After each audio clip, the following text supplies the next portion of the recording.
ሰላም እንደምን ዋላችሁ እንደምን አደራችሁ ውድ ጓደኞች አቢጊያሎች እና የአቢጊያል ደጋፊዎች ሰላምታዬን አቀርባለሁ። እንግዲህ ዛሬ አርብ ነው። የአርብ ፕሮግራማችን እንግዲህ በእርግጥ ስራ ላይ ስለዋልኩኝ በጣም ድካም አለ። ሁለተኛ ነገር ደግሞ ፊቴ የሆነ አለርጂክ ሆኖ እብጠት አለበትና የቪዲዮ ሰው መሆን ግን አሁንም ቢሆን የሚቀጥለው ሳምንትም ስራ ስላለኝ ቪዲዮዎችን በሚቀጥለው ሁለተኛ ሳምንት ነው የምናረጋቸው። ዛሬ ግን በጣም ልናገር የምፈልገው እንቀጥላለን። እንግዲህ ያስቴር ይቀጥላል። ሌላም ብዙ የምንቀጥለው ነገር አለ። እኔ በቀደም ለታ በተለይ ስለ አንድ መልእክት አንስቼ ሙሉ ሀሳብ የምችለውን እስቲ ለማብራራት ነው። እስቲ አዳምጡና ማለት ነው። ስለዚህ በአጠቃላይ ባለራዕይ ሰው ትክክለኛውንና መሆን ያለበትን ያህል፣ ባለምናብ ሰው ደግሞ ረቂቁንና የሚቻለውን ይመለከታል። ባለጤናማ ዓይን ደግሞ መሬት ያለውን እውነት አተኩሮ ማየት ይችላል ማለት ነው። ሚዛናዊነት ማለት ሶስቱን። እሺ እንደምታዩት እንግዲህ በጣም እንግዲህ ሰሞኑን በተለይ ዶክተር ምህረት የለቀቃቸው ተናግሮት ነው የሆነ እንትን ላይ በደንብ አሰማሁትን ነበር መጀመሪያ ላይ። በኋላ ግን በጣም ገርሞኝ እና ክብር ለኢየሱስ ይሁንና የተናገራቸው ነገሮች ምንድነው? ስለ እውነት ሳንጥስ አይደለ እንዴ ሰዎች የሚያገለግል ተቋም መፍጠር የዚህ ዘመኑ ትልቅ ንግድ ነው፣ በቃ ቢዝነሳችሁ ነው ብሎ በዚህ ጉዳይ ላይ በጣም አብራርቶታል። እና ስለዚህ በቃ ቢዝነሳችን ነው መቀጠል ነው ብዬ እንዲያውም አሁን በተለይ ስለ ዮሐንስ ነበር ማጠናውና በዮሐንስ ወንጌል ላይ ብዙ ትምህርቶችን ለጥፍ ያለው ፌስቡክም ደግሞ በጣም እየተከታተልን ነው ያላችሁ አመሰግናለሁ። ቲክቶክ ደግሞ በቲክቶክ ነው የጀመርኩት ይሄን መልእክት። እንግዲህ ዶክተር ምህረት ስለ ሶስት አይነት ሚዛናዊ እይታ ነው፣ ስለ ራዕይና ስለ ምናብና ስለ መልካም እይታ ነው። እና ወገኖቼ በጣም አሁንም ባለፈው ሳምንት ምሳሌ አይደል እንዴ ራዕይ ያሌለው ህዝብ እንዴት እንደሚጠፋ ገባችሁ? በጣም የሚያስፈራ ነው ማለት ነውና ራዕይ ምንድነው የሚለው ነገር መገለጥ ነው፣ መለኮታዊ መገለጥ ነው የሚል ነገር ነው። እና እግዚአብሔር ሲገለጥ አይደል እንዴ እንግዲህ ባለፈው ለነቢያቶች ለማርያም ተናግሯታል፣ ለዳንኤል ተናግሯል፣ በራእይ ላይ እንዴት እንደሚፈጸም እና ቀጥታ ነው ብሏል ዶክተር ምህረት። ይፈጸማል። በቃ ሲፈጸም ያ የእግዚአብሔር ባህሪ ያ የእግዚአብሔር ፈቃድ ነው የሚፈጸመው። እና ሰው መሪ ሆኖ ራእይ ሊሰጠው ይችላል። የተለያየ አሁን ለምሳሌ እኔ በውስጤ የሆነ የእግዚአብሔር አጀንዳ እንዳለ ማቀው ከተፈጥሮ በላይ በቃ እኔ ከማቀው በላይ ነገሮች በህይወቴ ሲሆኑ ሳስብ አየዋለሁ፣ ሲፈጸም አየዋለሁ ማለት ነው። ገባችሁ? ሐሳቡ በቃ ሌሎችም ሲያረጉት ያለው እና በቃ የሚቆም ነገር አይደለም ማለት ነው። ነገሮች ስለተሳኩ በስኬት ሳይሆን አይደል እንዴ ይሄ ወንጌል ታውቃላችሁ። እስር ቤት የታሰሩ የተደበደቡ ያንዳንዴ በጣም የሚሰማኝ ስሜቶች አሉ። ግን ያን ነገር የሚያጽናናኝ ደግሞ አሁንም ቃሉ ነው። እንዲህ ሐዋርያው ጳውሎስ ዮሐንስ እንዲህ ብሎ ይጻፈው ብዬ እኔ ማንኝና እያልኩኝ እንዲያውም በድሎት በጣም እግዚአብሔር እናመሰግናለን ማለት ነው። ሁላችንም ባለ ራእዮች ነን። የእግዚአብሔር ዓላማ አለ። አሁን ልዩነቱ ግን ምንድነው? የምንረዳበት መንገድ ነው። እና ወገኖቼ በተለይ አንዳንዶቻችሁ ምንድነው ራእይ የምትሉት ነገር? እግዚአብሔር ራእይ ከሰማይ የእግዚአብሔርን ሐሳብ ወደ ምድር ማምጣት ነው። በቃ ራእይ እግዚአብሔር ነው የሚሰጠው እንጂ ለምሳሌ አሁን እንዳለው ሶስተኛው ሐሳብ የሰዎች ሐሳብ አይደል እንዴ ሊያስቡ ይችላሉ። ጸጉር ቤት መክፈት፣ ቤት መስራት፣ መንገድ መስራት፣ አሁን አትክልት ማትከል ምናምን ይሄ አይደለም። ቀጥታ በርግጥ ከእግዚአብሔር ታለንት ቢሰጥም ግን ቀጥታ ራእይ ማለት ከእግዚአብሔር ለምሳሌ በኢዩኤል ጊዜ ተብሎ እንደተጻፈው አይደል እንዴ ተፈጸመ። ኢዩኤል ያለው መንፈሴ በሴቶች በወንዶች ተፈጸመ፣ ልክ እንደዛ ማለት ነው።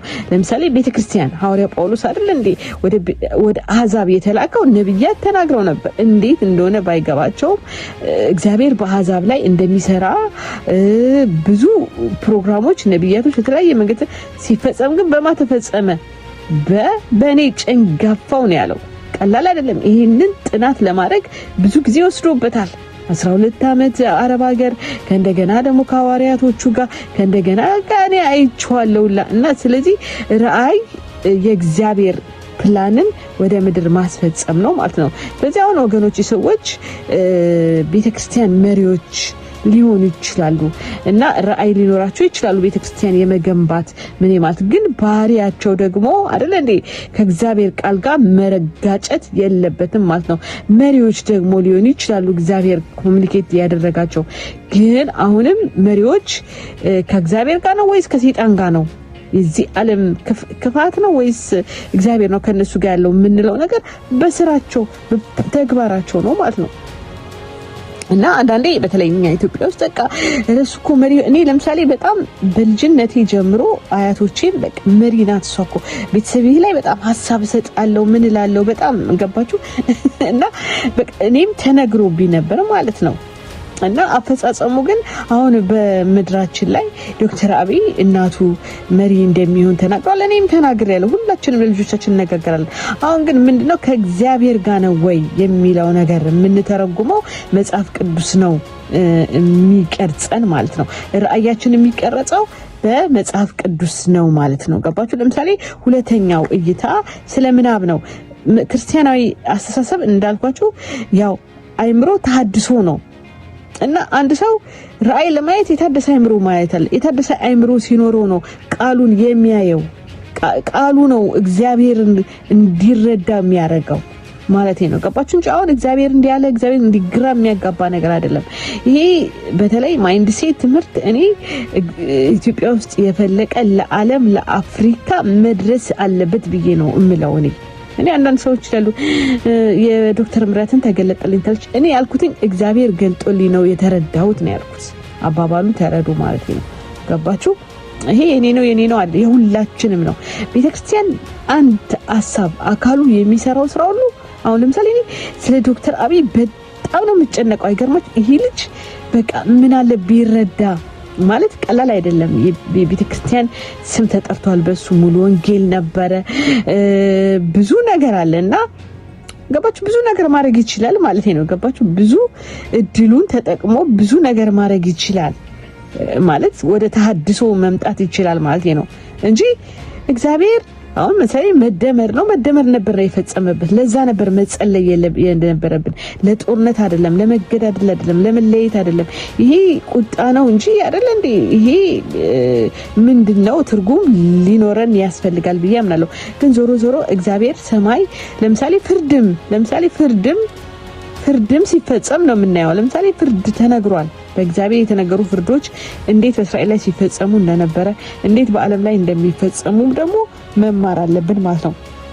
ስለዚህ ወገኖቼ ራእይ የሚለው ነገር ትርጉም እንድናገኝና ስለ ሐሳብ ደግሞ ክርስቲያን ቪው አይምሮ ተሐድሶ መጽሐፍ ቅዱስ ሐሳብ ምንድነው የሚለው ክርስቲያን ቪው አሁን አንዳንድ ሰዎች የሆነ ምንድነው ዶክተር ይሄ ማለት አይደለም ያለው ነገር በቃ ሰው የሆነ ነገር ስለ የሆነ ምንድነው አመለካከትም ትርጉም አለው ስለሆነ አይምሮአችን ላይ የሆነ ነገር ስለመጣ አይደለም። ሐሳብ የሚለው ነገር እንዲያው ምንድን ብሎ ነው የገለጸው ዶክተር ማለት ፋብሪካ ነው። በቃ የሆነ ነገር የሚሰራ ነው ወርዶ የሚሰራ ነው ማለት ነው። ገባችሁ? አንድ ሰው ሐሳብ እይታ ማለት ነው ዓለምን የምናይበት ራሳችን የምናይበት ብዙ ነገር ነው ማለት ነው። ገባችሁ? ይሄ ሐሳብ ማለት ምክንያቱም መጽሐፍ ቅዱስ ምንድነው አይምሮአቸው ከፈተላቸው ይላል። ይሄ አይምሮ የታደሰ ሰው አይደል የእግዚአብሔርን ቃል ይረዳል። በቃ ማወቅ ይችላል፣ ማየት ይችላል። ወደ መጀመሪያው ተፈጠረበት ዓላማ መጣ ማለት እኮ ነው።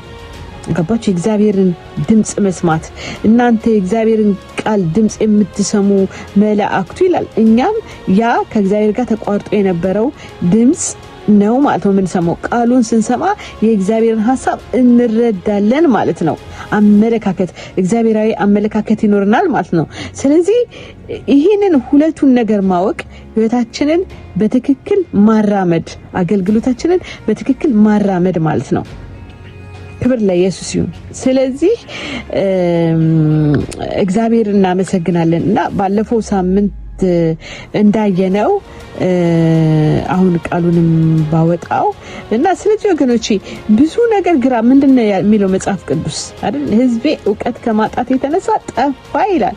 ብዙ የጠፋ ህዝብ ነው። በቃ ይሄ አሁን የምናየው አይደል? ጥፋት ሲመጣ ምንድነው የመጣው በእስራኤል ላይ? እርስ በርስ መለያየት፣ መጋጨት፣ መሰደድ።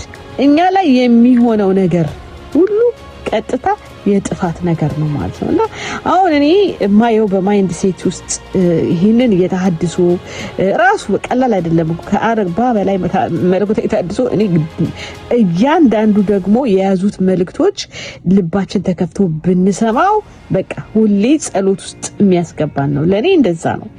እና በዛ ጉዳይ ላይም ደግሞ ማብራሪያዎች ይሰጣሉ ብዬ አምናለሁ። እና ስለዚህ ክብር ለኢየሱስ ይሁን። እኛ ይሄን የራሳችንን መገለጥ ለምሳሌ አሁን ፍልስፍና ማለት እግዚአብሔር የሚሰጠው ጥበብ ነው። ነገሮች እንድንረዳ የእግዚአብሔርን ሐሳብ መንገድ ነው አይደል እንዴ? እንድንረዳ እንድናቅ ሰዎች የተለየ ጥበብ ሊሰጣቸው ይችላል አይደል እንዴ? በተለያየ ተሰጥኦ ለቤተ ክርስቲያን ደግሞ ተሰጠ ይላል። እና ክብር ለኢየሱስ ይሁን። እና ስለዚህ ይሄ ትልቅ ነገር ነው። ብዙ ነገር ነው ያለበት ማለት ነው። እኔ ለማብራራት ዛሬ እሱን አልመጣውም፣ ግን በጣም ውስጥ የቀረው ነገር ምንድነው? ይሄ ራእይ ምንድነው የሚለው ነገር ራእይ በእግዚአብሔር አጀንዳ ውስጥ ያለ ሐሳብ ነው።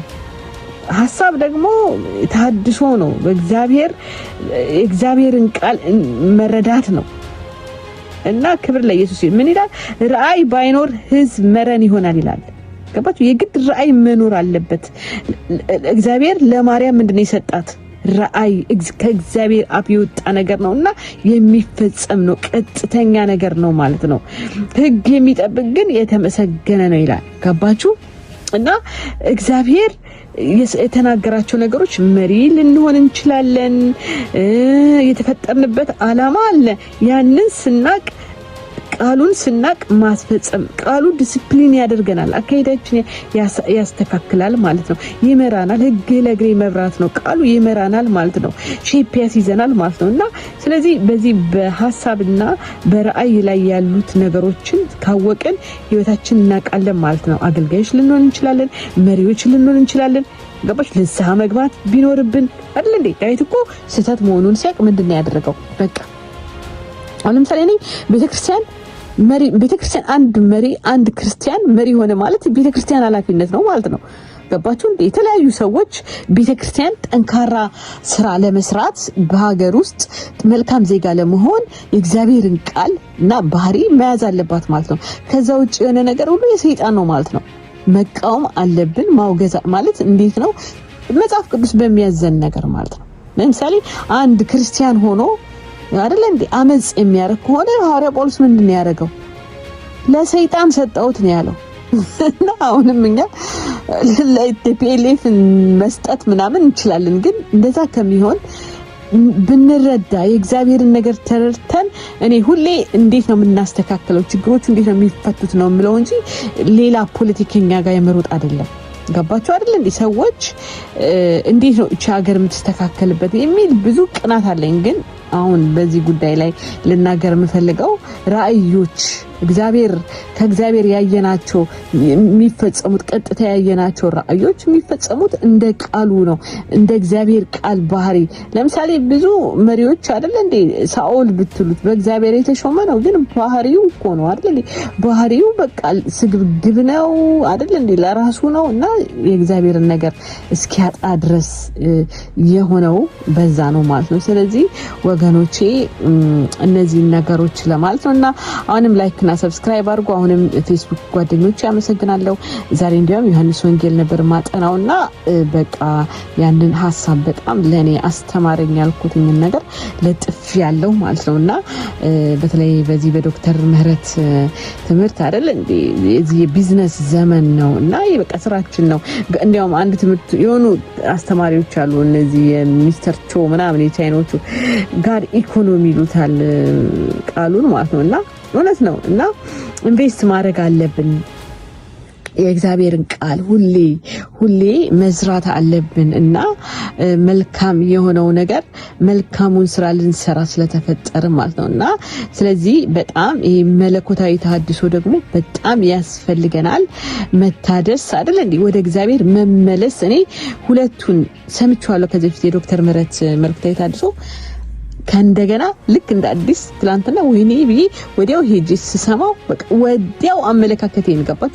ምንድነው ተሐድሶ የሚለው ነገር? በቃ መታደስ አዲስ መሆን ነው። በቃ አይደል እንዴ በቃ ማን ነው የሚያድሰው? እግዚአብሔር መንፈስ ቅዱስ ውስጣችንን ያድሳል አይደል? ነገሮችን ያድሳል። በብዙ መንገዱ የገለጻቸውን እሱን መልሼ ላብራራላችሁ እችላለሁ ማለት ነውና ስለዚህ ወገኖቼ በዚህ ራእይ ምንድነው ሐሳብ ምንድነው በሚለው ነገር ላይ ተጨማሪ ሐሳቦችን እየጨመርን እዚህ ማይንድ ሴት ውስጥ እንድንሆን ሁላችንም የእግዚአብሔር ፍቃድ ነው ብዬ ያስባለሁ እና እግዚአብሔር ይባርካችሁ። ላይክ ሰብስክራይብ አድርጉ። ተባረኩ።